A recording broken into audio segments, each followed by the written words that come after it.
Ahojča, nazdar všetci známi a neznámi. Ďalšie videjko si dáme o poslednej sekcii najlepšie riadiace jednotky pre kotly na tuhé paliva. Či už máte peletový kotol, uhoľný, kotol na drevo s ventilátorom, bez ventilátora, alebo len chcete 3 nezávislé vykurovacie okruhy a akumulačnú nádobu. Je to jedno. S touto jednotkou môžete obsluhovať kotol od 8, od 5-6 kW do 1 MW aj viac. Je to nepodstatné, keďže máme tu kontrolu zapaľovania, vyhasínania, kontrolu teploty kotla, kontrolu teploty horáka, podávače paliva 2, riadenie ventilátora, modulovanie výkonu, akumulačnú nádobu, zásobník TUVčky, cirkulačné čerpadlo, 3 nezávislé čerpadlá vykurovacích okruhov, 3 nezávislé servopohony alebo zmiešavače, buď pre podlahovky, radiátory alebo hociaké okruhy.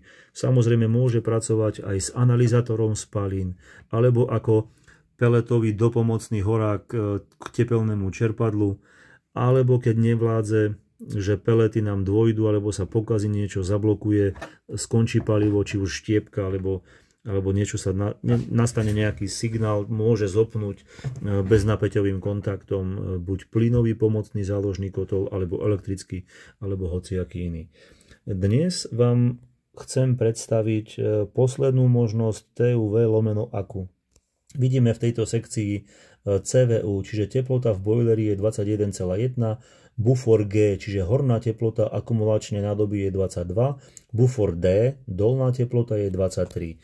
Pokiaľ by sme nemali dva snímače, že buď sa niečo poškodí, alebo omylom máte málo tých snímačov, môžete použiť pre kontrolu teploty akumulačnej nádoby len snímač horný.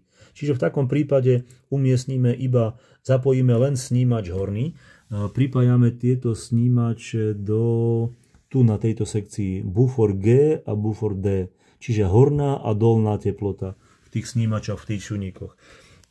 V takom prípade kotol sa zapálí, nakúri nádobu až do zadanej teploty, čiže do tej úrovne, kde máme umiestnený tento snímač G ako horný. Následne, keď klesne teplota o hysterézu na tom snímači gornom, tak kotol sa rozkúri. Určite je výhodnejšie používať akumulačnú nádobu s 2 snímačmi, lebo vtedy môžem nakúriť nádobu na 100%, čiže viem, že v dolnej hodnote bude teplota 80 stupňov a následne, až keď klesne teplota v hornej časti napríklad na 50, kotol sa zapáli. Čiže to znamená pre mňa, že nakúril som akú nádobu na 100% a vybil na minimum, na nulu. Keď vôjdeme do nastavení, ešte raz si ukážeme, ako na to stlačíme. Toto je vlastne znázornené čerpadlo TUV, kedy dobíja TUVčku. Tu je čerpadlo cirkulačné a batéria a toto je akože zásobník vody. Keď stlačíme tieto nastavenia, prejdeme do sekcie akú nádoby. Tu nám to zobrazuje teplotu hornú, dolnú a samotné čerpadlo. Tu sú ďalšie nastavenia akumulačnej nádoby. Čiže zadaná teplota 70 znamená, že kotol sa rozkúri, nahreje akumulačnú nádobu až po spodný snímač na 70 a potom sa vyhasí a bude čakať, kedy klesne teplota zo 70 na -20. Čiže keď bude 50 stupňov na hornom snímači, vtedy kotol sa zapáli. To nám zabezpečí, že budeme pracovať 100% s akumulačnou nádobou. Že dokážeme nakúriť akú nádobu na 100% a vyhasiť na minimum, na nulu. Prevádzka z akú znamená, že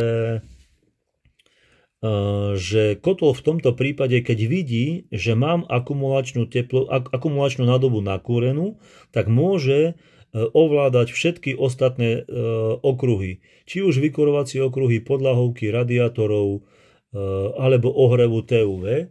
Naviac máme možnosť, že TUV môže byť zapojená do akú nádoby, kurenársky, alebo môže byť zapojená priamo do kotla. Čiže v takom prípade tu navolíme TUV z akú, navolíme 0 a vtedy kotol vie, že keď klesne teplota v bojleri povedzme o hysterézu z 55 na 50, kotol sa zapáli, nahreje zásobník teplej užitkovej vody a akumulačku bude nakúrovať nezávisle.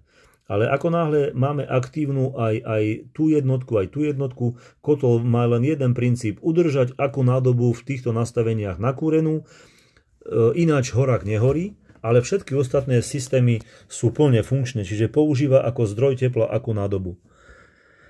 Ďalej, keď sa vrátime späť, TUV, čiže máme tam teploty, časový program, typ prevádzky, nastavenia, cirkulačné čerpadlo, akú nádoba, teploty. Môžeme nastaviť zadanú teplotu TUV, napríklad 55, najčastejšie nechávame všade 55, zadanú teplotu, hysterézu 5. To znamená, že čerpadlo TUVčky sa zhopne, kotol sa rozkúri na pelety a bude pracovať dovtedy, pokiaľ boiler nebude nahriatý na zadanej teplote 55. V takom prípade čerpadlo prestane pracovať, TUV, a nechá bežať len ostatné systémy. Pokiaľ ostatné systémy, že dom je dokúrený a netreba vyhrievať ďalej dom, tak horák ide do vyhasínania. Keď nemá potrebu kúriť, horák nehorí. Čiže až keď klesne teplota v boileri z 55 na 50, čiže o hysterézu smerom nadol, tak sa horák normálne zapáli a zopne čerpadlo TUVčky. Samozrejme TUVčka má zase ochranu proti vychladeniu, pokiaľ kotol má nižšiu teplotu, ako je aktuálne v boileri, čerpadlo TUV nepracuje. Čiže musí byť aspoň o 2-3 stupne vyššia teplota v kotli, aby nevyčerpal teplotu kotol z TUVčky. To je taká základná ochrana. Nastavenia časového programu, ako sme si už ukazovali, označíme si dni, ktoré chcem vykurovať, čiže všetky dni, a môžem si navoliť, že napríklad boiler ma zaujíma od rána od 5, dám on, držíme a nechám to napríklad do 11. večera.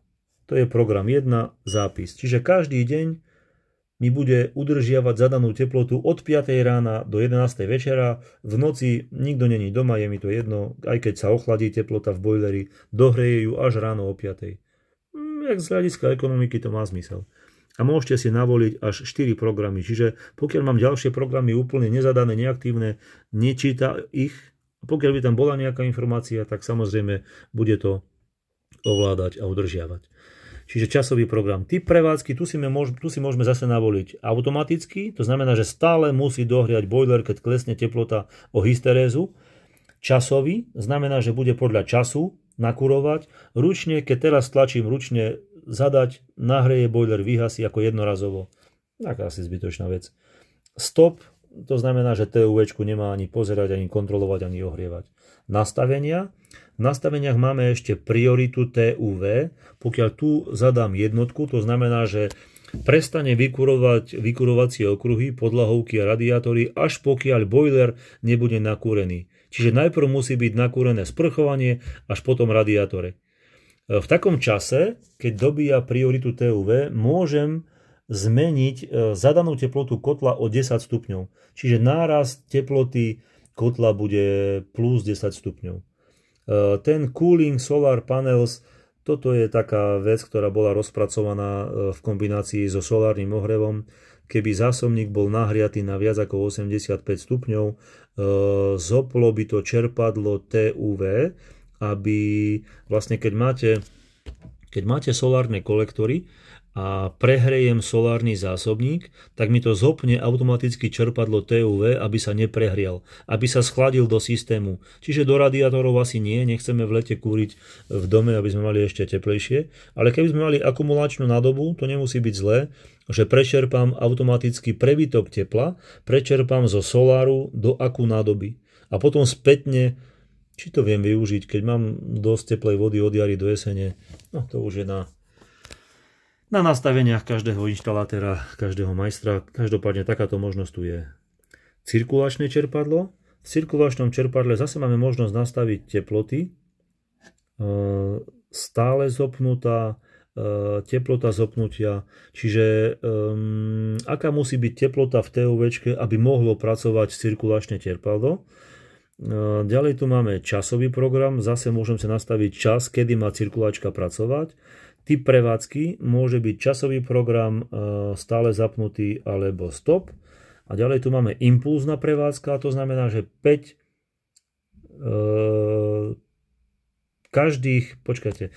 minút, čiže napríklad takto, každých 5 minút bude pracovať na 5 sekúnd. Čiže dá sa Tu sme niekedy využívali napríklad miešanie elektronické štiepky v zásobníku paliva.